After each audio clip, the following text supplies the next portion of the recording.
What's happening, everybody? Recently, I just started gaining a little bit of traction with the YouTube channel. And upon doing so, I realized that there's more recruiters out there who are doing something similar to what I'm doing. I just got invited on a podcast called The Recruiter's Corner by these two recruiters. One is Master Sergeant Timothy Gallagher. He's a recruiter out in Visalia, California. And another one was Technical Sergeant Bradley Byers. He's a recruiter out in Lewiston, Idaho. And like I said, they have this podcast called The Recruiter's Corner where they basically talk about Air Force stuff, Air Force lifestyle and benefits, kind of like me. They invited me on the show. We basically talked about different questions that most applicants have coming into the Air Force. I think we talked about does the Air Force have a weight reduction program? We talked about, can you come in the Air Force as a non-US citizen? We talked about, what else did we talk about? We talked about how much vacation time do you get in the Air Force and a lot of other things. So it's about an hour and a half of conversation between us where we're just laughing, having a good time, but we're also answering a lot of important questions. So we did the podcast and we didn't even think about uploading the video, but at the end of it, I was like, hey, what are you gonna do with the footage?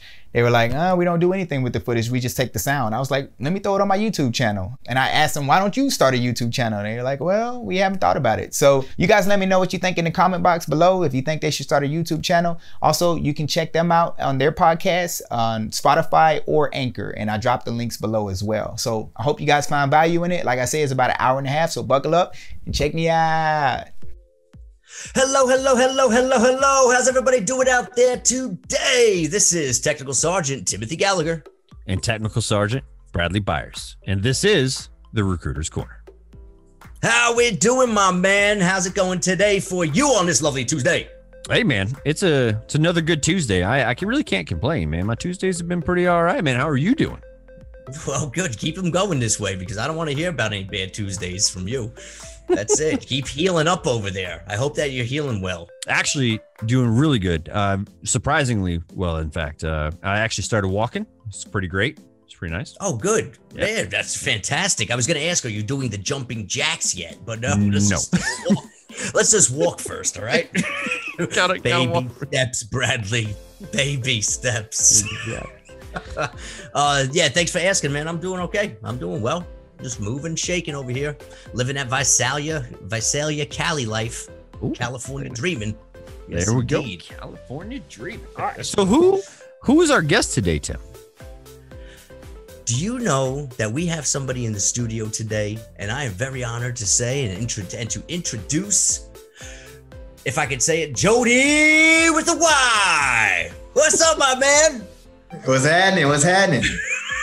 How are you doing? Oh man, I'm doing well. I'm glad that you guys brought me to the show.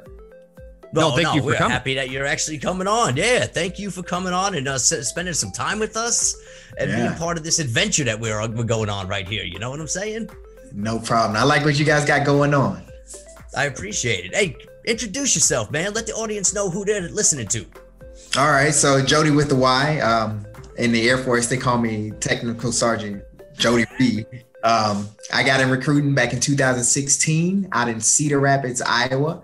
I did that for about 3 years until about 2019. And then I asked the Air Force, could I become a recruiting instructor? So I've been recruiting in San Antonio, or I've been instructing in San Antonio since about 2019. And I decided during the pandemic, I would start a YouTube channel. And that's where the Jody with the Y came from. So your videos are great, man. Your videos are great. They are. They're really good, man. And they've caught attention. You know, they caught our attention. They've caught a lot of attention out there. Oh, see, that's the stuff I'm not really that aware of. You know, honestly, I put these videos out and I try and share them. And then, you know, you don't really hear too much from the recruiting world. You know, I hear a lot from the actual civilian applicants, but the recruiting world, I only hear what I get tagged in, you know, like on the social media platform. So I don't really know how it's being receptive out in the recruiting world. Why don't they're all very informational videos and they're well done. So I'm gonna give you credit on your production quality. I appreciate that. You do a very good job on them, and yeah, they're just fun to watch. Yeah, I sat down and watched a couple of them, man. They're very, very good, you know. And like the first one I came across was actually right at the same time that we had released an episode of really about the same thing, right? I think it was I can't remember what it was now off the top of my head, but yeah. I think it was a 4 to 6 year contract. Yeah, that's right. The 4 to 6 year contract, you know, and we're talking about that, and it was just kind of like, man, this dude has his stuff together too. You know, I mean, I like it.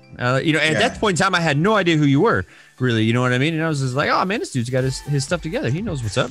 You know, and then I started watching a couple more of them, and I'm like, man, this dude's got it going on. So I'm like, hey, look, you got questions, right?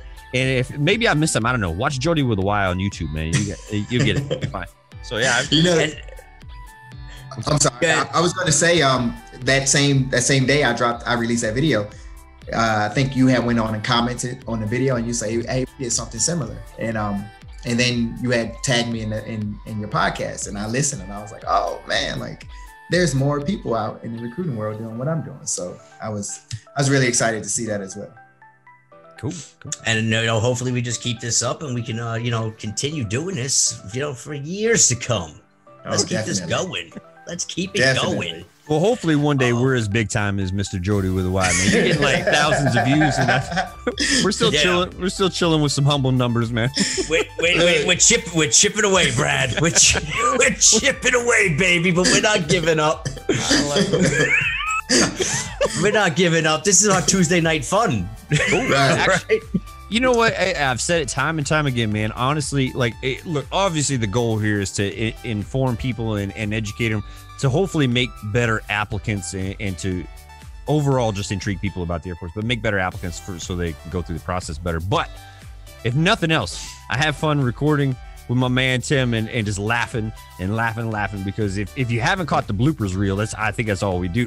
It's just laugh all the time. That's just the whole duration of it.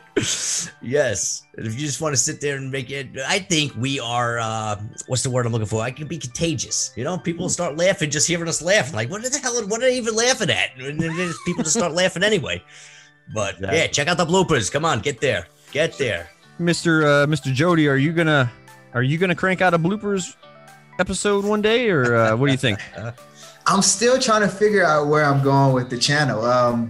I got a lot of ideas right now, and I'm honestly not comfortable enough to do like a bloopers. Like I almost feel like I have to keep it strictly informative, and I haven't really shown my personality that much through YouTube. So I don't know. I'm still trying to figure it out. I definitely would want to get to the point where I can definitely be myself behind the camera, but I'm still trying to get comfortable with the whole idea of doing YouTube.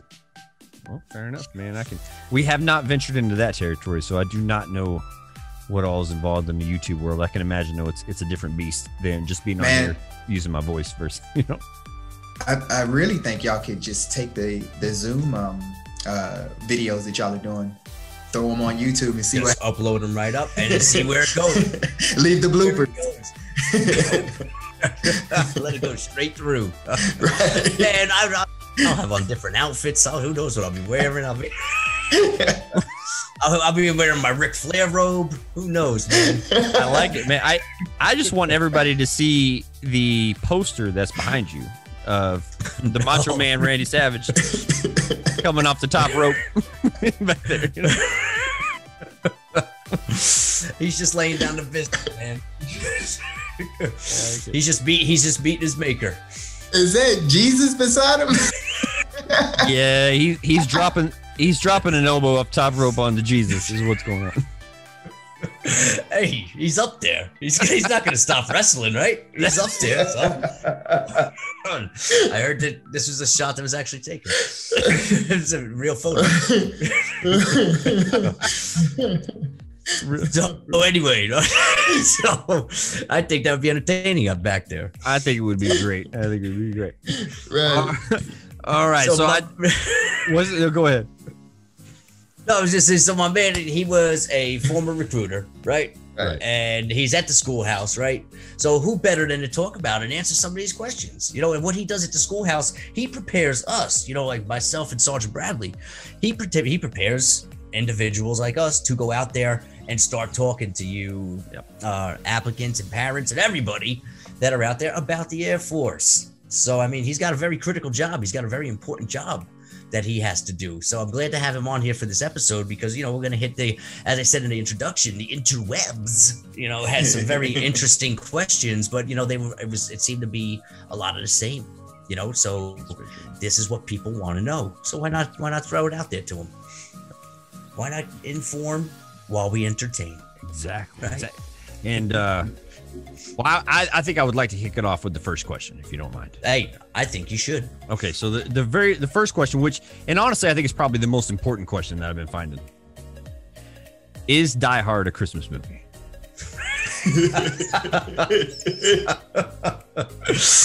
That is the top question. It's the top one. And People want to know. They do. Which I'm unequivocally, yes, absolutely yes, is. and I would say, and people, you know what the answer is? Yes. Yes, it is.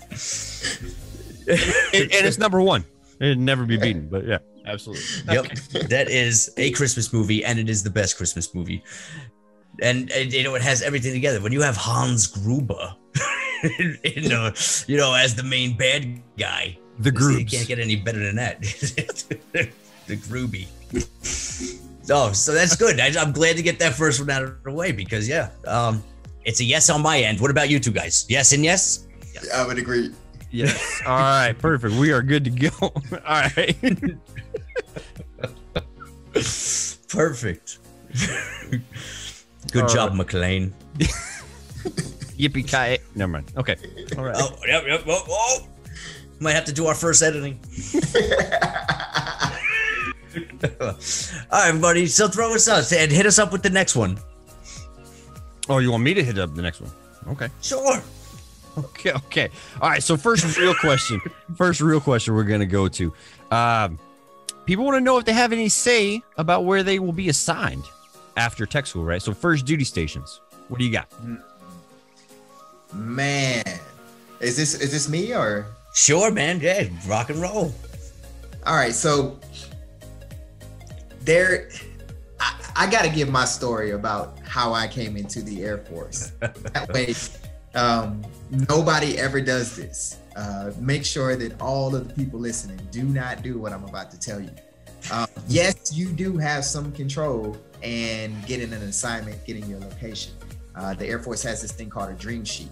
Basically, you're going to list some stateside locations that you wish to go to, and you're also going to list some overseas locations that you wish to go to. Air Force is going to look at this dream sheet, and they're going to see what they have available for your career field and try to match you to it. If they get all the way down to the bottom of your list and they can't match you to what's on your dream sheet, at that point, the Air Force can send you where they need you to go. So the reason why I say Yes. I gotta tell my story is because I wanted to go to Florida. My best friend at the time was in Florida, and he was like, "You got to come here." So I was like, "Okay, well, when I do my dream sheet, I'm only gonna list Florida." So I listed it. I listed Herbert Field, Florida. That was the only thing on my dream sheet, and I got it. Like, amazingly enough, Nice. I got picked up for Herbert Field, Florida. So as I get in the Air Force, I don't even realize what I just did. And then I start hearing how the dream sheet works. And I was like, oh my God, like that was probably one of the worst things I could have done, because if they didn't have Herbert Field, they would have sent me anywhere. You would have been, yeah, you were theirs. Right. But it worked out. So, I thought like, that's all you have to do is just list that one place you want to go. And then I realized like, no, that's actually a bold move, Cotton. And Let's see how this plays out. Right. It actually paid off though, but I would never recommend that for anyone who's listening to do that, because you only have that one option. And if the Air Force doesn't have it, you're going wherever they need you. So yes. Now can they just fill out all overseas? Yes, actually, you can list all overseas. It doesn't mean that you will get overseas. Right. But it lets the Air Force know that that's where you want to go. That's what you would like. Yes, indeed. Yes. And now, is it possible to, as you said, where the Air Force needs you, if there's nowhere that you can fill, if you put all stateside and put 0 overseas, it's still a possibility. Yeah. that can happen. Yeah.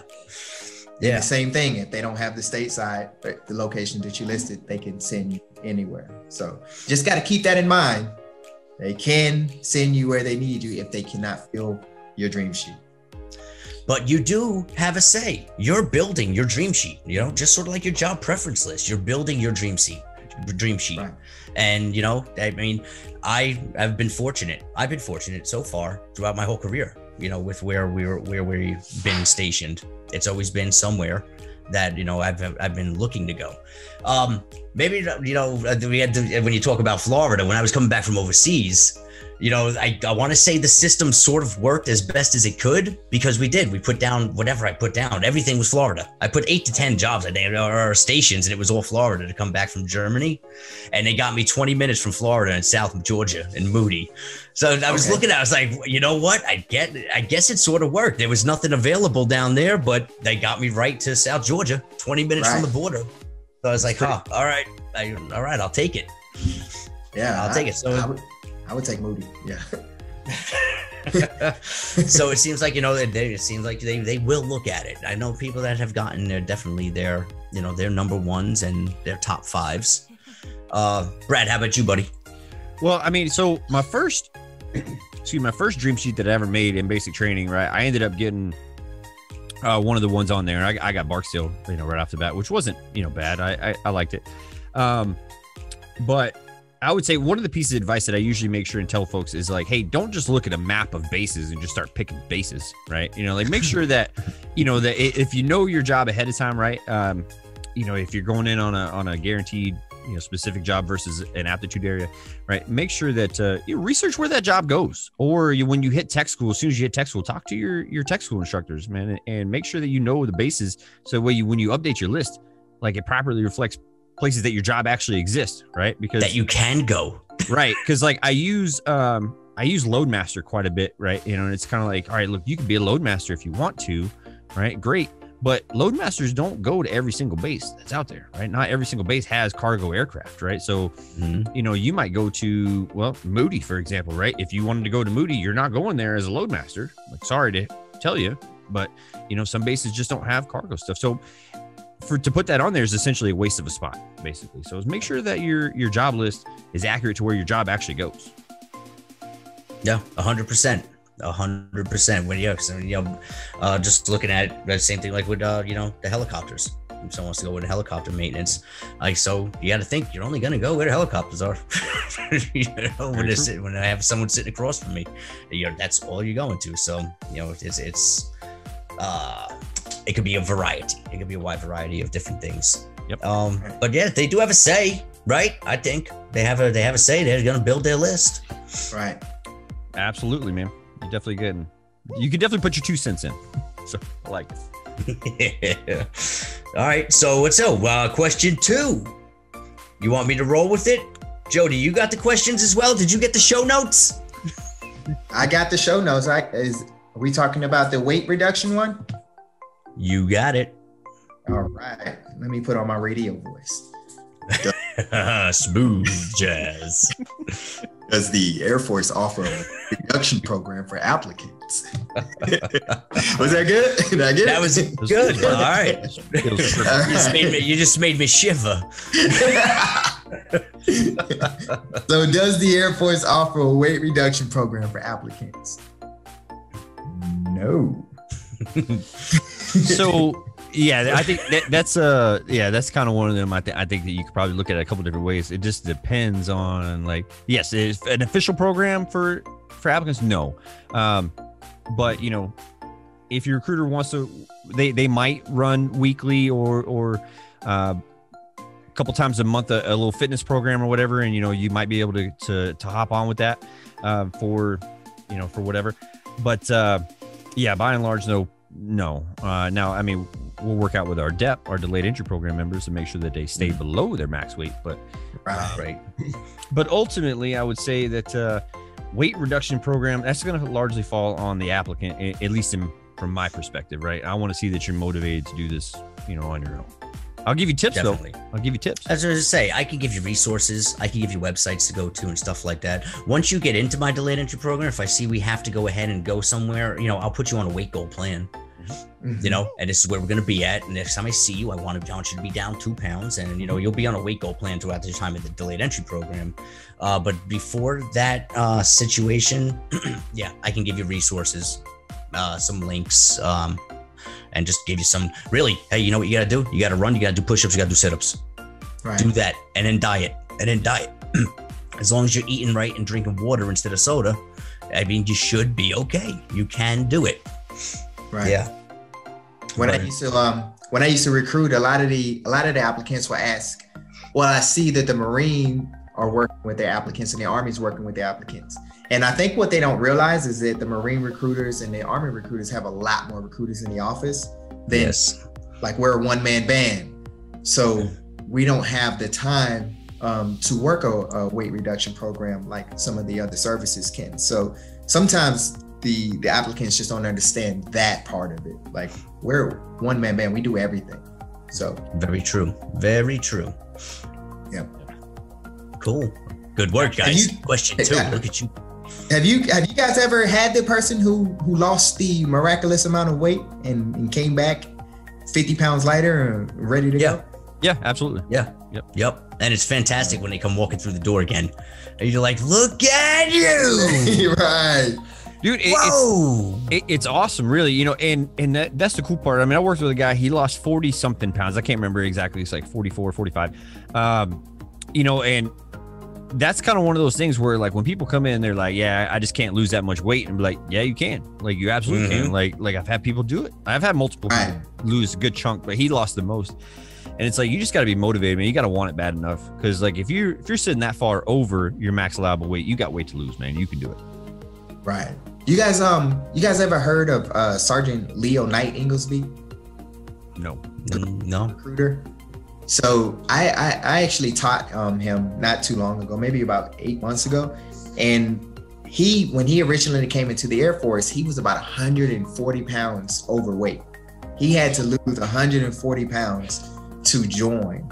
And so he appreciated his recruiter for even talking to him, telling him what he needed to do. You know, he didn't have a reduction program, but he told him, like, this is what you need to do. So he took it into himself to lose that weight, and it pretty much changed his whole direction in life. Like, losing that 140 pounds, because his recruiter did that for him, he wanted to be a recruiter. And this dude came in, got my top grad, like, he was an amazing student. And even more than that, he's an amazing recruiter. I think he's been recruiting for like 6 months now, and he's put in like 33 applicants in 6 months. So, man, my man. Right. So for people listening, if you're overweight, like, don't think because you're overweight, like, you couldn't be good in the Air Force. Like, Sergeant Knight Inglesby, and you can actually Google him if you want to read his story, because there's been several media outlets that made his story. He was somebody who, you know, was pretty much overwhelmed with his weight. He kind of had bad or self-esteem issues because of his weight, but now he's crushing it. So don't let your weight get in the way. If you're overweight, look at somebody like Sergeant Knight Inglesby, read his story, and you could be the next Knight Inglesby. Sure can. I do see that quite a bit where, you know, there's people that ask, like, hey, I'm sitting 5 pounds, 10 pounds, 20 pounds, whatever, over my max weight. Should I go ahead and meet my recruiter? And my answer is always yes, absolutely. So now each recruiter is going to, you know, differ a little bit. You know, some of the busier markets may not, you know, it just depends if they have time or not. I meet with everybody. I don't care how overweight you are, right? Because at the end of the day, right, if you go, now it's not a bad idea for you to lose the extra weight probably anyway, if you're sitting 140 pounds over your max. But ultimately, though, you may not be qualified, you know, for other reasons other than weight, you know. So I'd like for you to come in and find all that stuff out, you know, or start working on something, or, you know, maybe you are just disqualified just because of weight, and that's the proper motivation that you need, you know, and you're like, man, I can do this. This is the only thing holding me back, you know. So, like, I'd meet with everybody. So yes, if you are sitting overweight, contact your recruiter still. It doesn't matter. Keep going. Yes. Yeah. Get the info that you're looking for and get the motivation you're looking for. Yeah. Right. Yep. And that's how I always try to leave it off with them. You know, even if it's just a talk on the phone, or if someone just shoot me a text message, it's like, you leave it off. All right, listen, you know what we got to do? We got to drop about 40. We got to drop about 45. You could do this. All right. Not impossible. You know, this is something that could be achieved. So let's go. I'm going to check up with you in about 2.5 weeks. and I'm hoping to hear about some good progress, you know, and hopefully that lights a little fire under them. Right. Yep. Cool. All right. Good answering, fellas. Good answering. I think we're crushing it. This is like professionals, you know that? It's almost, you should do this for a living. I was gonna say it's almost like we get paid to know this. Oh man. All right, so you know what was coming in up there, high on the list was also so what's the top rank I can get basically, or I can have upon enlistment? Right? What is the top rank I can have upon enlisting, and how do I earn that rank? So, well, the important question, something a lot of people want to know. Go ahead, brother. I was gonna say, well, I mean, the top rank, that's a quick, easy answer, right? E3. That's the top one. E3. Right. Now, how you get it, there's a couple different, answers to that. Usually the ones that I know that I come across the most, right, is college credits and ROTC, junior ROTC, participation, right? So I think it's 3 years or more in JR. 3 years. 3 years junior ROTC, or ROTC. Yep. And with 45 college semester hours, and that'll get you E3. Mm-hmm. Also, a couple of awards out there for Air Patrol. They can have the Billy Mitchell Award, the Carl Spatz, the Amelia Earhart Award, and there's one more, Isa Aker. I believe that's the name of the award. There's 4 civilian awards out there. And that's for the Civil Air, right? For civilian Air Patrol, they can get 4 different awards they can have that will get them an enlisted grade 3. Yeah. Yeah. And now, isn't there also Eagle Scout? That'll get you an enlisted grade 2. E2. That'll get you to the E2. Okay. Right. So there's the Eagle Scout that can do that. And then if I'm correct, I don't know if there's also the Choppa Award. And what happens with the Choppa Award? Do you know that one? I think that with that one is where you're actually, can end up getting one of your top jobs, actually. So let me get off of that and let's get back to the rank. My bad. Okay. I'm throwing things in. I'm throwing curveballs. That's it. Well, there's some of this stuff, because there's a lot of different things to a lot of these different, questions or whatever. Some of it's just like, I haven't come across all of it, and I'm not a regulation wizard. I don't have it all memorized, so like I never come across Civil Air Patrol stuff, right? Because we just don't have Civil Air Patrol around here. So like those are lost to the sands of time in my brain. You know what I mean? I haven't come across that in forever, but so I have no idea what you I gotta teach it. So this is where that knowledge comes in handy, right? Yeah. I gotta teach it. This is why we have guests on the show, people. This is why we have guests on the show. Jody with the Y. Thank you. Hey, we need some gunshot sound effects after. Oh man, we do. Throw them in there. But no, the Eagle Scout Award and the Gold Palm Award for Girl Scouts, that'll get you an enlisted grade 2. Mm-hmm. All right, so let's run down real quick again the E3. All right, that was the college credits. Mm-hmm. Yeah, 45. All right. 45 college credits. Yep. And then there is the 4 Civil Air Patrol Awards. Yep. There is 3 years in JROTC. Or ROTC. Right. Or ROTC. And then you got the 6-year contract. Yeah. Well, so there is a little bit of you got to add in that little piece where it's like you're still coming in as an E1. Like you don't get that E3 until you graduate tech school, right? So tech school, right? So there is a little bit of difference to that, because I do see, and this kind of fits in with another question that I've seen that we could probably check off the list here too. Is that like, hey, do we get paid E3 pay if we're coming in as an E3? Do we get paid E3 pay in basic training, or do we only get paid E1 pay? And that's where I like to make sure that difference is known, right? So like if you're coming in as an E3 in one of the ways that we described prior to the contract, right? Yeah, you're getting E3 pay through basic training, even though you don't have the stripes on. But 6-year contract, E1 pay all the way until you graduate tech school, and then you E3 pay. Yes. And then boom, look at you. There's your stripes. Doing something with yourself. Get out of here, Slick. No, Slick. All right, Brad, go ahead. What's the next one, brother? All right. So the people would like to know, can they join the Air Force if they are not a U.S. citizen? All right. Well, that's a yes. Yeah. Yes. Yeah. I was waiting. I didn't know. Like, do I take it? All right. So I guess the rules behind it, they're gonna need their green card or their INS form 550. That is what we call a green card, the professional term for it. And it's got to have at least 2 years before it expires in order to join. So if you're going to go into a recruiter's office, make sure that that green card has more than 2 years left on it.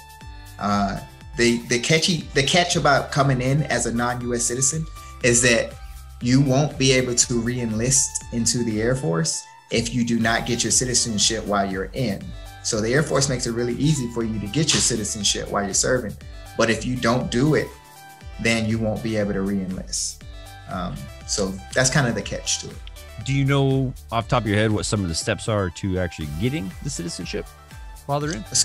So there's a lot of paperwork that they have to do. And they basically would get with their recruiter. The recruiter should have at least in our guidance, the guidance tells them all the paperwork that they need to have to start the fast track. Before they even go that way. When they graduate basic training, they can have all their paperwork ready to go, submit it up, and get their citizenship. But it's going to be on us as the recruiters. And if we don't get it to them, then when they get inside of the Air Force, then they're going to want to get with personnel and start coordinating that process. Cool. Yes. I don't know the forms by name, but there is a lot, and it's on them. Like, it's not up to the recruiter to do the paperwork for them. We can inform them of the paperwork that they need to do. Right. And on the non-US citizen one, as you're talking about, they're actually, just so it's informative, there are actually some career fields that are not available to you. Yes. As well. Right. They come in with a limited amount of careers they can do.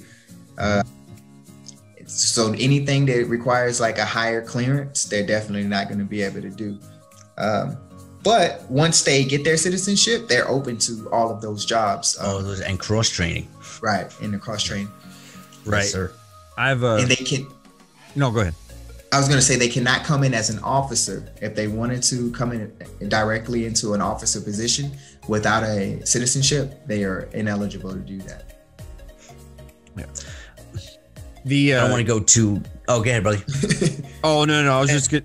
It's really not that important. I was just going to say, like, because I've dealt with a couple, some that were not anywhere close to getting their citizenship, and then some that were like almost through the process of getting their citizenship. And for those, I usually turn them away temporarily and be like, hey man, it would behoove you to finish that up, get that done. That way it opens you up to more jobs versus the other way, just to kind of finish up that little thing. But yeah.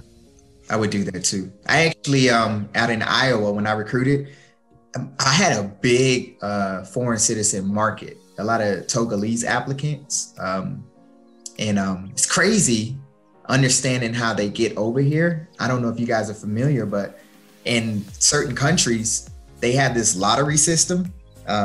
Basically, the Air Force is all about diversity, right? Having a diverse culture. So they want a representation of all the different cultures from around the world in America. So countries that are underrepresented in America, they give them a lottery system in their country to come over here. So if you're like a country like China, we have a lot of different Chinese people in America, so they don't have that lottery system. But somewhere like Togo, where we don't have that many, they will have a lottery system. Basically, they put their name in, and it's literally like a lottery. They get selected, and then the America will allow them to come over here on a green card and work with us to have more representation of that culture.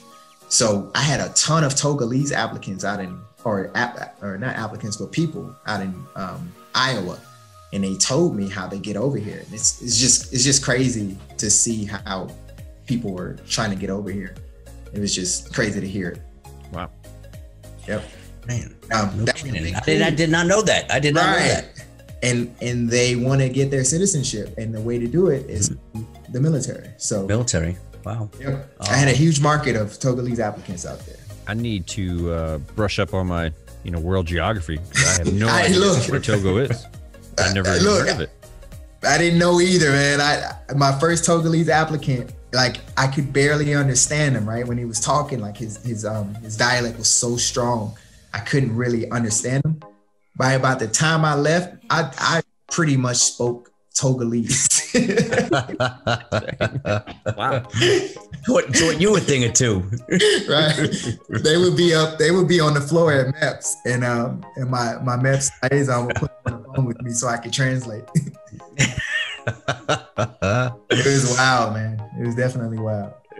That's pretty cool though, man. It's always I think to an extent it's always humbling, working with folks that are not U.S. citizens that are still wanting to serve the United States in the Air Force, or really any branch for that matter. But obviously, specifically, I work with the Air Force. It's very humbling, and it's awesome to see. And I'm always happy and proud to work with non-U.S. citizens. It's cool. Right, try to give them that chance that they're looking for. Yep. Right.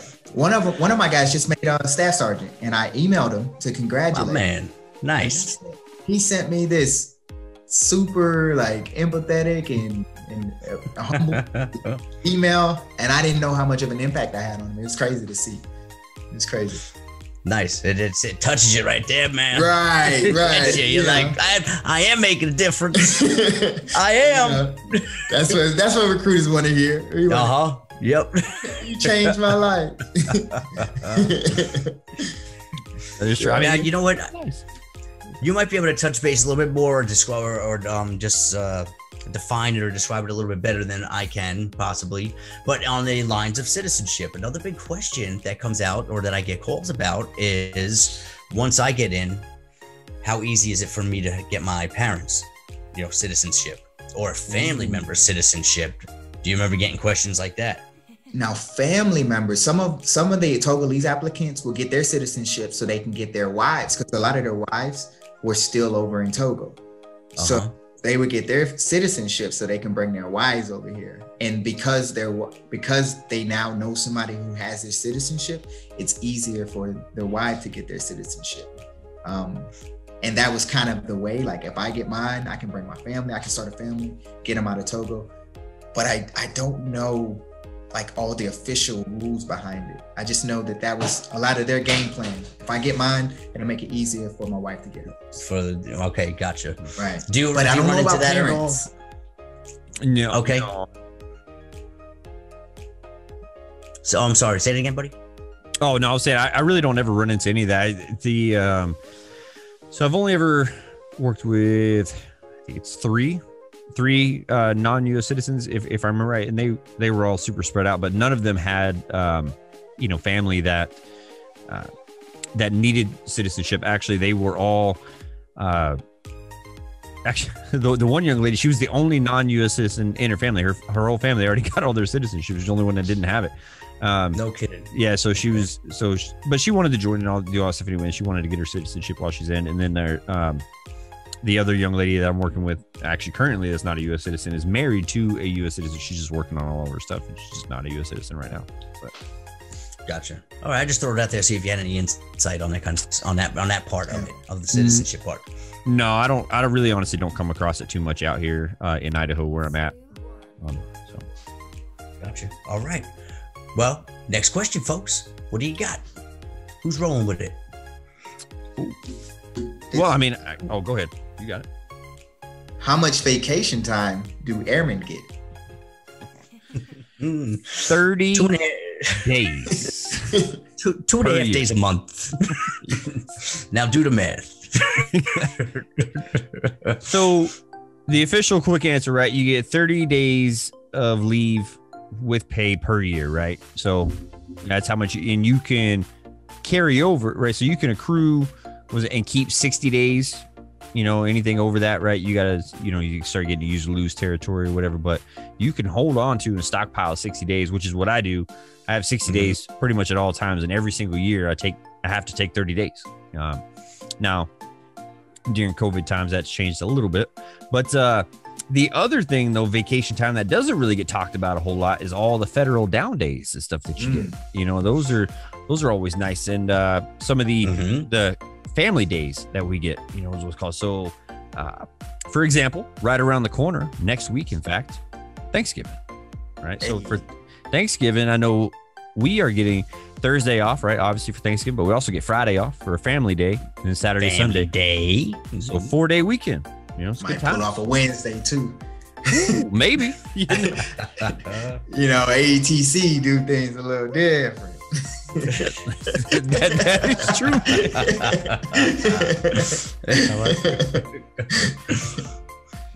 You know. Those days can add up, and you're getting a lot of days that you can take advantage of every year.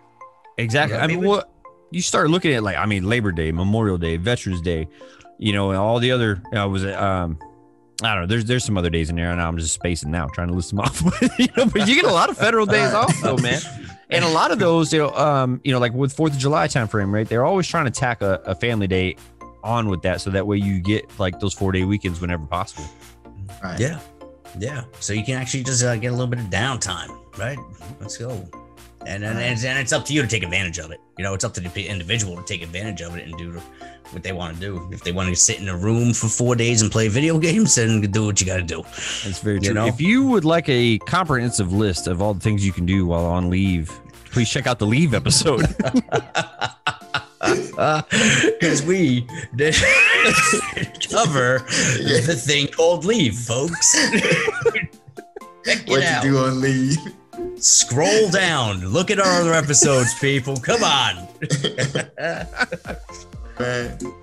No, that was a good one. But oh man, No, but that's a great. I mean, as you said, stockpiling them, man. Stockpile your days up so you can actually. You just have them in the bank. I don't know. I just have them in the bank, and if just something does happen, boom, 30 days if I needed to for some kind of emergency, and you know, not sitting there hurting. But you don't. I don't know. Really, I can't say because I haven't researched, but I know it's not many companies out there, not many places out there that you're going to be getting 30 days paid vacation every year. My wife is jealous of my leave. She gets like 8 hours every 2 weeks, every month or something. It's terrible. Like, well, and I don't think about it. I'm just like, hey, let's go on a vacation. And she's like, well, I got to work this many days to that kind of time. And I'm like, oh man, that's terrible. Yeah, you should have joined the Air Force, babe. Well, you know, that's kind of like honestly, it's one of the worst parts. You know, I'm sitting here like, all right, you know, looking at the civilian thing, you're like, yeah, you accrue so many vacation hours, you know, and then you're like, I got to do the math for like how many hours am I trying to take off of work right now? And like, I'm like, come on, man. I'm just like, just days. I'm like, just drop them. Like, let's go. and another thing we don't think about is sick leave. Like, oh, true. When we get sick, we can call our supervisor. We got a good supervisor. We can call in and say, hey, I'm sick. And he say, okay, get better. I'll see you tomorrow. Or we sick call, get a note and say that we can't come into work. That you're going to be on quarters or something for it is a certain amount of hours. But there's no leave that we take for that. But civilians, they got to take their sick leave in order to be off from work for being sick. And that's something we don't think about day to day. Well, you know, and I mean, I just went through this not being sick or anything, but I just had surgery on my ankle and Achilles, right? And you know, all that paperwork got sent to the doctors, whatever, and they were like, cool, hey, 2 weeks of convalescent leave, which is basically 2 weeks of medical leave. That's not charged to my normal regular leave at all. Like, it's just basically 2 weeks of free time off, you know, essentially, right, to heal and get better, whatever, and get back to, you know, to where I can go back to work. And you know, and that's another awesome benefit that we have, right? So just to kind of, you know, tag on to that is, yeah, you never have to worry about the medical stuff, right? The being sick or being injured or whatever, right? You just go through the doctor and bam, time off, done. Right. Yeah. So I had the same experience, man. I hear you. I don't know. It's been pretty for my experience. It's always just been pretty straightforward. Yeah. Like that. Yeah. All right, fellas. All right, cool. So I think what would be one of the last things we're gonna touch base on. All right, and look at question wise. I think we were talking about maybe just trying to talk a little bit about like the waivers. Oh, maybe, and just talk a little bit about. Is that the one we wanted to jump into, or am I stepping at? Am I looking at bad show notes? No. It's a good. We got about three. I think three larger questions here that we were saving to the end. And if you want to jump in on that one first, I'm in. Let's go. Gotcha. All right. So, I mean, we were just going to talk about, individuals needing waivers. All right. And we're going to just cover it on the fact that, waivers are going to be situational. All right. So the question is, a lot from applicants, how does the waiver process work? Or what do I need to do for this waiver or that waiver? Or am I going to get in? Am I going to get approved? It's situational. It has to go up to a higher level. It's situational. It depends on what the waiver is for. There's going to be, your morals waivers. If you have some kind of a law violation or something of that nature, you're going to have them. Then there's the medical that we're looking at. We're looking at financial eligibility determinations. If you had things in collections and things that have gone a little awry in your financial life, you were talking about dependence. If you're, say, you're not married, but maybe you got 2-3 kids, we're just gonna have to do a dependent eligibility determination or a dependent waiver to see how things are looking. How's your finances as well? So each one is situational. So I think we were talking, and saying that like the best thing to do is to, you got to get with your recruiter and you got to go ahead, sit down and just get into the weeds about what the situation is. Yeah, exactly. Makes sense. Yeah. And, for some of it, like say like a morals waiver, for example, exactly what you did, right? And, you can have a jump on that before you even meet with your recruiter and have all the stuff together, right? Police report, court documents, right? And be ready to rock and roll with that and saves some time and steps in the process. Other things, such as the financial stuff, so the financial stuff, you can start to kind of have some of that working, having the recruiter run the credit report, though, is going to, be the final, like, all right, cool, this is everything we need kind of a deal, right? All these explanations. Right. But yeah, everything's completely situational. It's all going to be different for each applicant, right? It's hard to say like what's going to be good, what's not going to be good. Again, every squadron is different. Every recruiter is different. Every applicant's going to be different. But the number one thing I can tell you, if you are walking in there and you know that you have a law violation of some sort that kind of a serious one, right? Or you have some financial issues or whatever, right? Be motivated to do, what your recruiter asks you to do and be open to the Air Force, man. You're going to hear it at some point in time in your process. So like get comfortable with that now. Yes, indeed. I would say own it too. Like, don't come in there making a bunch of excuses about why stuff happened. Cause I don't want to hear why it happened. What I want to hear is how it's not going to happen again. You're in the Air Force now. So a lot of kids come in and they think like they got to tell me or tell us 1,000 different excuses about why something happened. Just tell us why it's not going to happen again. Yes, we do have to know why it happened, but we're more focused on why should I do this waiver to make sure this was just like a one-time offense, or maybe a 2-time offense and you changed. But if you're making a bunch of excuses and not taking ownership, then that to a recruiter, that can make it seem like maybe this might happen again. And they may not be put that waiver or put their name on the waiver. And that ultimately they didn't learn anything from it. Right.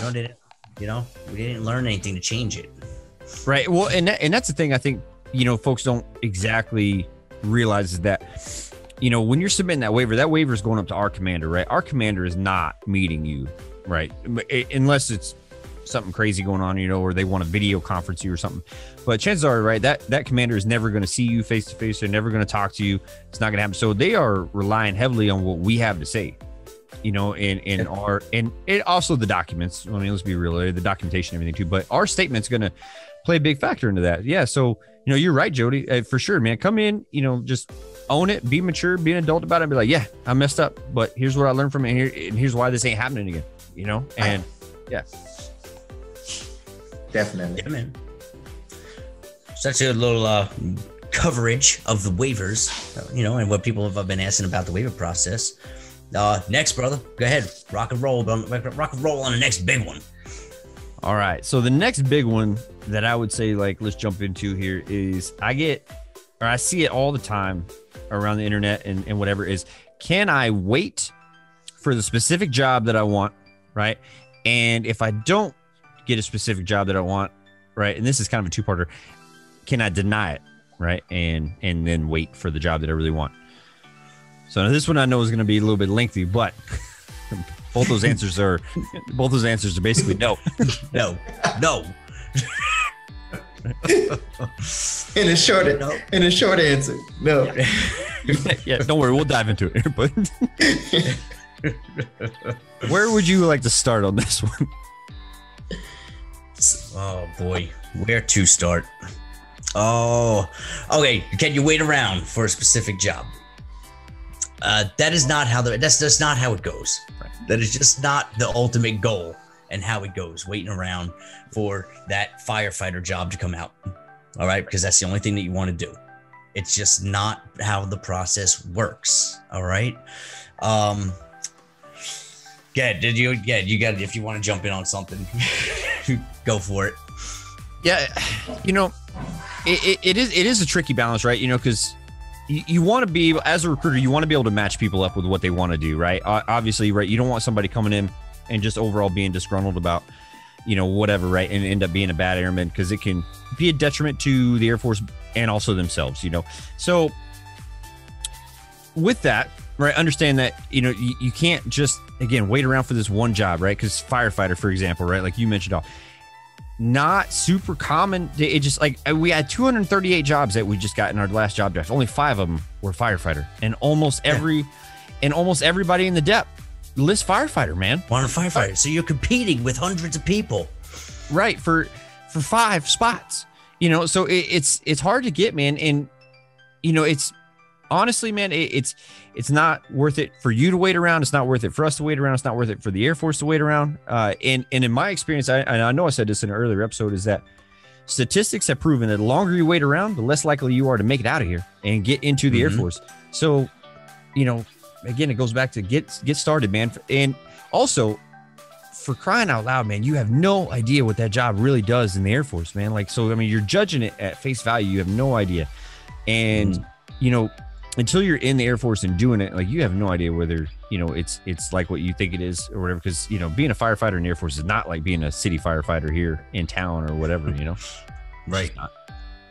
And when someone feels like, if it just comes down to it and you think like you're comfortable sitting in the delayed entry program for a year and a half, I'd like to know that up front, because, the process is to get you into the delayed entry program, get you a job, get you to basic training. So really, I mean, if you're comfortable and you're okay with hanging around for a year and a half, then my best bet, maybe come back in a year then. And then we'll talk about getting you into the delayed entry program, getting you and work in that last 6 months to try to get you around, because it's not built for you to sit in the delayed entry program for a year and a half. There's certain certain circumstances where an individual may be in the delayed entry program that long. Mainly, it's going to be your individuals who are in high school, right? We're just waiting for them to graduate and get their diploma so they can move on with their life and their career.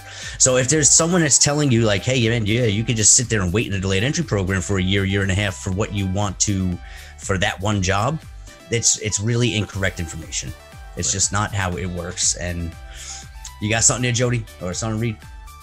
I would always tell my applicants, like, hey, individual or single jobs are really hard to get. If you're trying to get yourself a specific job, there's a really hard to get, unless you go do something like a special test. If you take a linguist test and you pass a linguist test and have a linguist qualifying score, then if you told me you wanted to be a linguist at that point, then I can do something like that. If you wanted to get into broadcast journalists and you did your broadcast journalist audition tape and they said that they would take you and you have the qualifying ASVAB score, everything else goes with it, then we can start talking about specific jobs.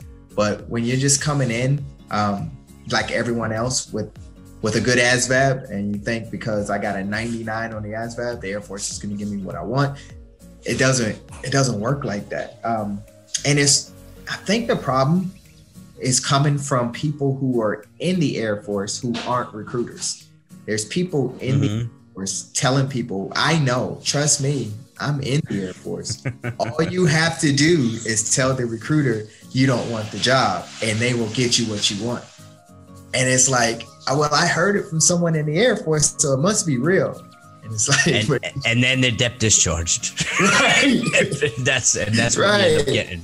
You're gonna get them in trouble. Like, you're gonna get them in trouble with the recruiter giving them information like that, because the recruiter, they can say, you know what? Well, you listed the jobs that you told me you wanted. We got you one of the jobs that you said you wanted, and now you're telling me you don't want it. So at this point, I can dep discharge you out of my delayed entry program. So it's bad information to go around telling people that. So I always tell my applicants, hey, make sure what you list is what you want, because once it's on that paper, my squadron is looking to get that job for you. Right.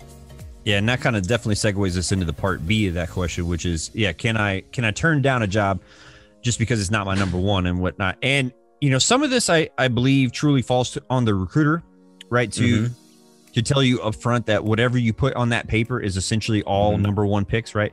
Don't pay attention to the fact that you got 1 through 10 or 1 through 15, whatever, right? That really, it's very loosely, you know, a ranking of preference, right? It just kind of tells me, you know, like if I have the ability to be able to pick a specific one for you, you know, maybe I can work with that. But really, in reality, though, they all need to be your number one picks. And so essentially what Jody just said a second ago is, if you put it on that list, you need to be okay with it.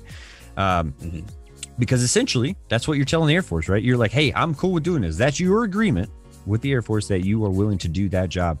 And when we, you know, say, hey, congratulations, we booked you XX job, and you're like, nah, man, that was like number 12 on my list. I really don't want to do that. And it's like, well, okay, you listed it. So like, either you got to get okay with it, or you got to get okay with moving on down the road.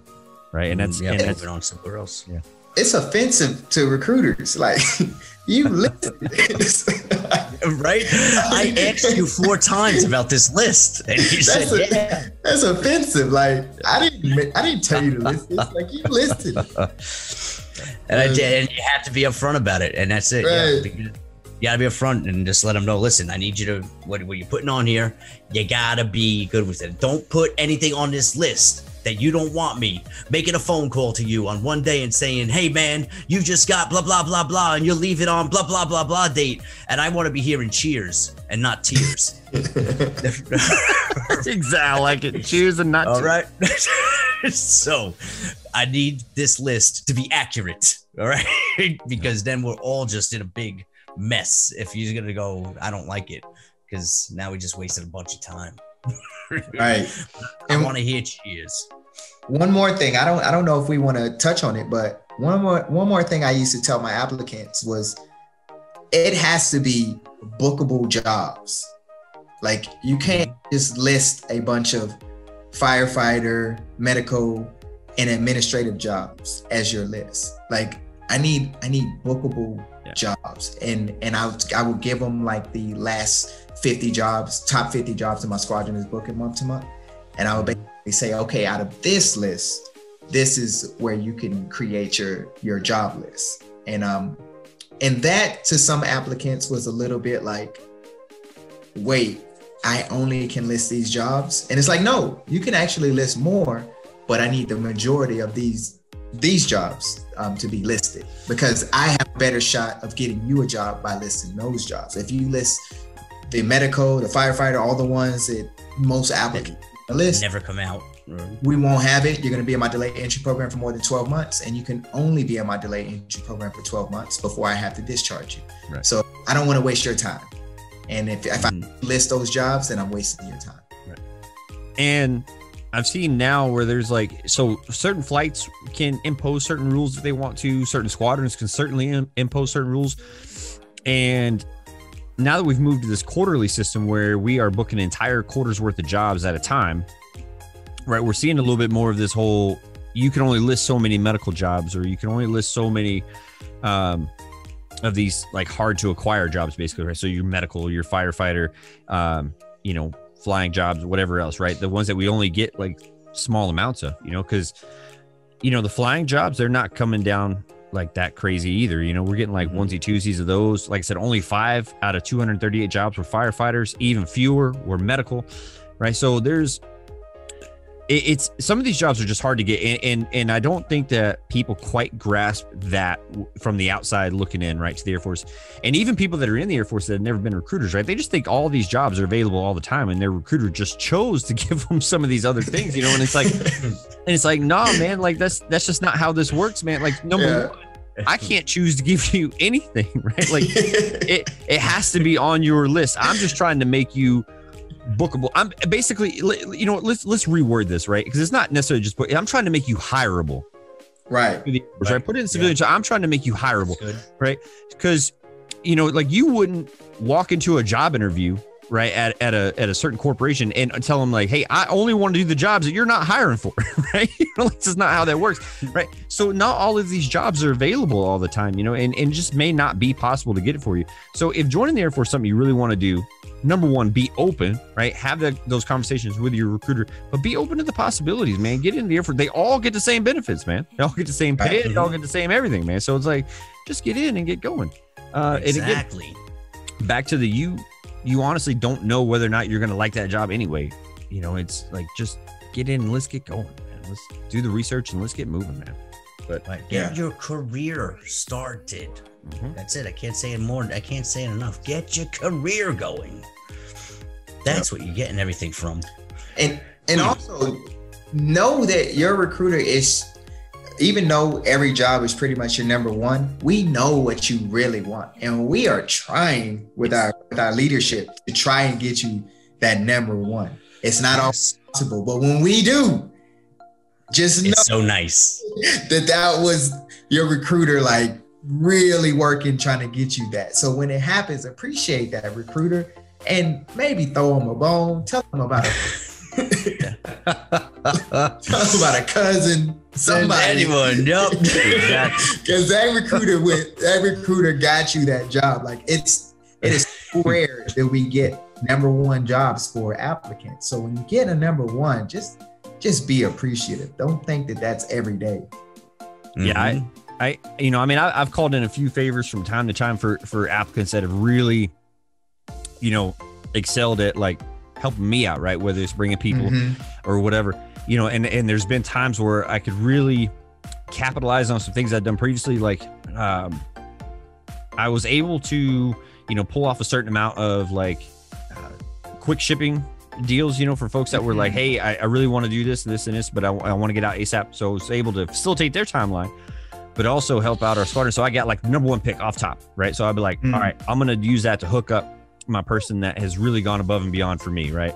You know, you know, so yeah, so sometimes your recruiter really is calling in favors, right? To be able to get you what you want, you know, so don't take that for granted, but also understand that we don't want to give anybody something that they're not going to like either, or something at the bottom of their barrel. I'm always trying to get somebody in their top 5 if I can. 5. Because, yes, top 5. Top 5. Because, you know, ultimately at the end of the day, especially nowadays, right? Now, if you're listening to your uncle that signed up back in, you know, WW-NOM, right? You know, back then, right, people could give you just about whatever you want, whatever they wanted to. I mean, what are you going to do about it, right? Nowadays, there's the social media platforms, everything else is out there, man. And people could just straight start bashing on their recruiter and like just really, really taint the whole applicant pool for where we're at. Trust me when I tell you that it is not in our best interest to just, you know, pull the wool over your eyes and sell you up the road and give you whatever we want to give you, right? Our best interest is to give you what you also want, but understand that there has to be a give and take. There has to be a partnership here to understand that, like, I can't just give everybody that walks through my doors medical, you know, and some of that kind of stuff. Yeah, it's just not there. It's just not there. Right. I think that was good. That was a good sum up of all that, brother. All right. I think that was good. All right. Well, I mean, I think we only got one last one, unless you guys know of another one. But essentially, here, let me find it in the old show notes. Huh? I was just saying, but I think where we're at, I think we're good to go one more, and then I think it's gonna be time to wrap it up too. Yeah, I'm with you. I think you're right about that one. All right, so let's we'll just jump into it real quick then. Commissioning, right? More or less the commissioning deal. I see it all the time, right? People are like, hey, I have a bachelor's. Can I come in as an officer? Or people want to know about the commissioning opportunities that are in the Air Force from the enlisted side, right? You're commissioning from enlisted once you're already in. So why don't we try to give them the short version of this? But what do you got? Oh, we can't promise a short version. You try. We promised 20-minute episodes, 17 episodes, 10 episodes ago, buddy. Sorry, that's over with now. That's true. We have definitely we've crossed the bridge into marathon episodes. That's happened. So we just answer as we can. All right. You get what you get, and we're moving on. All right, so go ahead. Where we have? What was the question again? Where are we going to start with? Well, I tell you, let's just start right off top, right? People that come into our offices, or people online that are asking, like, "Hey, I got a bachelor's degree. Can I come in as an officer?" Okay. So yes, I mean, yes, you've gone ahead. You've gotten your bachelor's degree, right? So you've gotten that part accomplished to come in and try to be an officer in the United States Air Force. But there's other things that are involved with that. It's very competitive. And it does take some time. I mean, there is time that it takes for this to happen. There is an AFOQT test that you will need to take. And what is that? The Air Force Officers Qualification Test? Is that AKA AFOQT? Oh, right. Nailing it, man. AKA. I got it in. All right. So you got that. I'll tell you what you have your degree in is going to be something that's going to determine if you're competitive enough. You know, do you have it in that STEM subject? Or do you have it in, maybe not bashing or anything, but, do you have it in liberal arts or something like that? What's your degree in? Okay. And then what's your GPA? It all goes into play with being able to go this route and come in as an officer with your bachelor's. Okay. Is there anything else that you would add? Because the next thing I was going to go into was coming in as enlisted and then go that route. So the other thing there is that in addition to the AFOQT, which is extremely hard, by the way, it's not like the ASVAB. It's definitely a different kind of test. You can only ever take it twice. There is a waiver possibility for a third time, but you really got to explain yourself as to why you need that third time. But it's a 2-time only test, and it's very hard it's a very challenging test. So understand that. Also, you have to have 5 letters of recommendation to come in that LO program, which I'm not saying it's necessarily challenging, but you got extra stuff you got to track down and do, extra things for the process. And the system right now, the line officer program is super, super inundated with applicants, right? You got to understand, like, there's a ton of people that are like, hey, I got my bachelor's degree and I got nothing else to do. I want to come in as an officer, or maybe that was their goal to begin with, whatever. But that program is super full. So they are very, very particular, right? You need to have, I know the last time I talked with them, which wasn't that long ago, was 3.5 at a minimum GPA or higher. And really you need to be a lot higher than that with knocking the AFOQT out of the park and all that kind of stuff. They're looking for leaders, man. So those letters of recommendation need to show some leadership and all that kind of stuff as well. But I don't know, what else you got there? You got anything, Jody? Yeah, definitely. I actually did an interview with a line officer recruiter. One of the videos I did on my YouTube channel, Sergeant Sanderson. He's a line officer recruiter, and he was explaining that when they're looking for officers, they start with the Air Force Academy pool. Like, those guys are going to become officers. And then they look at the ROTC pool. All the kids in college who are in ROTC, they're going to be the next ones to get those officer positions. And then they look at the enlisted side of the house, us. They're looking at the enlisted members who are putting in their packages to become officers. And then last on the totem pole would be the civilians trying to come directly into an officer position. So what he was saying is basically that is the hardest route to try to get picked up as an officer in the Air Force, is through the civilian to officer program. So, understandable. Makes sense. Well, and also, I don't know what kind of numbers the ROTC program, is kind of putting out every year as far as like graduates of the ROTC program, but the number of people that are competing to get those LO spots, those line officer spots, it's a huge number for a very small number of spots. I think we said was it 565? I think was this year, something like that. Yeah. I think that's what we came out with. It's not a lot. No, it's not a lot. And They're looking for the best. When you were talking about the other part of it, you don't just go into the enlisted side, you go into OTS, Officer Training School. Yes. Sometimes, I mean, that really sometimes it's just one of the best routes, man. You know, and it was like, oh, I don't want to come in enlisted. Listen, man, come in. You have a bachelor's, that's great. But if you want to get this thing rolling, listen, come in, enlist, do it for a 6-year. Go to OTS after that. You know what? You're going to want that breadth of experience of being an enlisted member. It's going to benefit you. It's going to benefit you going that route. So don't knock the enlisted route and go in OTS because, hey, right there, it's already above. It's already easier than going through the civilian route, right? You're trying to go that route. So I don't know. I'd say think about it. Think about it, look into it, and don't knock it until you learn more about it. Right. Well, you know, and the other thing is that the steps are still fairly similar, right? You still have to, you still have to pass the AFOQT, right? You still have to get, so instead of 5 letters of recommendations, you just got to get the 1 from your commander, right? You still got to be, it's pretty similar, but one of the big things that you got going for you, right, is you're already medically qualified. You're already qualified for military service in general, right? You don't have to do that whole process. As a part of the waiting game for the line officer program.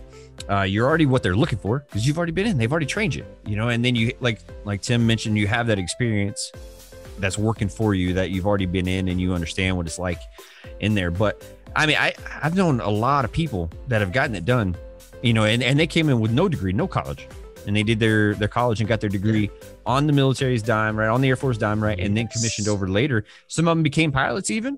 The ones that were really motivated, they became pilots even. I've had a lot of them that just, went on to just become your general everyday officers. The one advantage that coming in on the enlisted side with a degree, with the eye of commissioning, is that you can do it sooner, right? Obviously, you don't have to wait time to get the degree. You can start that process right around year 2. Start working that. But yeah. Great information. Well, there's some other commissioning programs out there, obviously, right? If you have more of an eye for the medical side of the house, right, you could look at the nurse enlisted commissioning program, which is a great deal. Definitely. Yeah, the physician assistant program is another good one, which is pretty awesome. There's quite a few of them that are out there. You just depends on what you're looking for specifically. The nurse enlisted commission program is what I used to.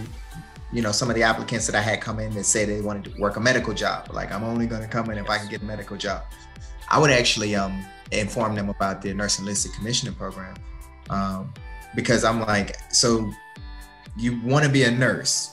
That's usually what they think they're going to come in as. If they get a medical job, they think they're going to be a nurse. And I'm like, becoming a nurse actually takes some education. But if you want to be a nurse, we actually have a program where we pay for your nursing school, and then you can perform as a nurse in the Air Force. And when they hear that, usually they're like, okay, I'm interested in that. And one of the things I also go along with it is like, you can come in whatever job and apply for that program and nurse later. So that was a big point for me with my people who wanted a medical job. Oh, absolutely. That's that's a clutch detail, right, to throw out there when you got people that are like, I want to be medical. And it's like, what I really try to tell them, like, look, do something that you never thought of doing, right? Do something to really grow yourself as a person, right? And try something new, whether it be something that travels a lot, like say, in-flight refueling or load mass or something, if you're qualified and you can get it, or, maybe push the boundaries in another way if you can pull off cryptolinguist or something, or maybe try anything, doesn't matter, right? Be a maintainer, do something, right? And at the same time, pursue because you just got to knock out your first 2 years, right? Get accepted to a nursing program at any public institution that has an ROTC, right? Get accepted to their program, apply to the nurse enlisted commissioning program, off you go, man. Full-time school, 2 years, knock it out, pass your boards, come back in, because you're doing ROTC the whole time, right? Come back in, go through the officer stuff, and bam, man. Fully commissioned officer, fully registered nurse. Like, what else could you ask for? Paid for it. yeah, for free. For free. And you're still getting active duty pay the whole time, right? That you're in school, right? Because you're still on active duty status. It's like a dope program. Like I wish I could tell everybody about it. Like it is a huge program to take advantage of. Yeah, that's really cool. So yes, for all you guys out there and ladies looking to become officers, right? There's plenty of paths to do it. Don't get hung up on just coming in straight in as an officer. If you didn't do ROTC or the academy, right? It's just because you have a bachelor's does not automatically mean that you're going to be able to be an officer, right? Because there's a lot of steps to that. Actually, as you mentioned earlier, right, the STEM degree is super important, especially engineering. They definitely want engineering. That's been a big target for the officer side of the house, right? They want engineering degrees specifically, but all STEM works for you. Be competitive. That's the other thing, right? High GPAs, good, basically a good resume for yourself. Some good letters of recommendation, all that stuff. Yeah. You got it, man. You guys ever heard of the Leaders Encouraging Airmen Development Program? No, I have not. So I've heard of it. I can't say that I've done so much research into it. Right. Maybe I could tell the story. We can leave off on it. So the LEAD is another enlisted to commissioning program. You have to be between the ages of 18 to 22. And what they do is they send you to an Air Force Academy prep school. So if you get selected to go to the prep school, they say that like 80% of the people who go through the prep school get accepted into the actual academy. It's not really a program that I told people about when I recruited, but I got a crazy story. One of the first applicants that I ever had came into my office. The guy had Asperger's. He had been diagnosed with Asperger's syndrome, basically a mild form of autism. And he come in, this was in 2016, came in with a stack of medical records. I'm a new recruiter. I was like, okay, let's see what we can do. They disqualified him immediately, right? The kid didn't take that as a strong, concrete answer. Like he was like, well, what do I have to do? And I was like, I don't think there's anything you can do. And he's so smart. He's like, no, there's something I can do. There's something. No. So I'm like, well, I guess maybe you can go get more medical records. So he got more and more medical records. And then finally, the SG pretty much got tired of him and was like, look, you're disqualified for having Asperger's. Like, as long as you have Asperger's, there's nothing you can do. So I was like, look, man, we tried. This is like year 2018 now. I'm like, look, we tried. Man. He's like, nope, there's still something we can do. Not buying it. I'm like, okay, man, like you out, right? Like, I don't know what to do. I don't know what we can do. And he's like, Sergeant Reed, I'm gonna go get a test. There's a test that I can take and it's gonna tell me if I have autism or not. And I was like, okay, that actually sounds pretty solid. Like, go take the test, let's see what happens. So he takes the test and the doctor says, you don't have autism. You're just, you're extremely smart. And he wrote that. Like, I got a doctor's note with this test that they gave him, everything. So we resubmit that up to the SG. This is 2019. This is my last applicant I put in the Air Force before I became a recruiting instructor. He's one of the first people I met. One of the first you started with. Right. One of the last people I put in. So the kid gets in. I get him a linguist job. He wanted to be a flying linguist. I could only get him a ground linguist. We didn't have any flying linguist jobs available, but he was still happy. Kid goes to basic training and he's so smart that he did something in basic training. I don't know what it was, but his mother told me he impressed them somehow so much that they recommended him for lead. So the kid in basic training got picked up for the Leaders Encouraging Airmen Development. They sent him to the Air Force Academy Prep School. Nice. I haven't heard anything since. Like when I looked the kid up in the global, it still says he's in basic training. So I don't know if he got accepted into the academy or not. Right. But this was at least a year ago now, and he still says he's in basic training. So I don't think the prep school is that long, but I'm pretty sure the kid is in the academy now. How through cool. the lead program. So I should tell people. How cool. Yeah. You should if you remember, right, you should look up his mom or dad or him or whatever on Facebook and see if there's anything posted, right? Because I'm sure mom probably posted some stuff on Facebook if he's in the academy. Right. You know what I mean? Right. Yeah. So No I got to reach back out to her. She's got a last name that suit probably one of the only people in the United States with that name. So it shouldn't be too hard to figure it out. But that's my lead story, man. Like I didn't even really talk about this program as a recruiter, but actually had a kid get accepted into the lead program. So I like and what a journey. What a journey he was on. He never gave up. That's my man. And it wasn't me, like it was him. Like He said, nope, this boy. Right. Don't worry, So- I'll figure it out. Message to applicants: if you're listening and you got denied by this chief medical officer or the surgeon general, you can always find a way to get qualified. So if you got disqualified, maybe there's something that you can do with your doctor to change that chief medical officer or surgeon general's mind. I know that's off track, but just for somebody. Hey, but it's a possibility, some kind of test or something. Right. Hey, Sergeant Reed, man, it has been a pleasure hanging out with you. Man, I had a good time. I hope so. And then that means maybe hopefully you'll come back again. So you were just sitting here miserable for the last hour. No, I'll come back. Whenever you guys need me, I'll be back. This is fun. My man. Well, I mean, we're on the recruiter's corner, man. It's what we do. We have fun. We just Right. That's right. You just come to the corner and you hang out anytime. We definitely did have a good time. So no, this was a lot of fun, man. A lot of fun. This is where we drink straight from the tap. Hey. All right, Bradley, you want to sign us off, my man? Yeah. Well, you know what? Yeah, let's do it, man. It's been a great episode. Oh, well, you know what?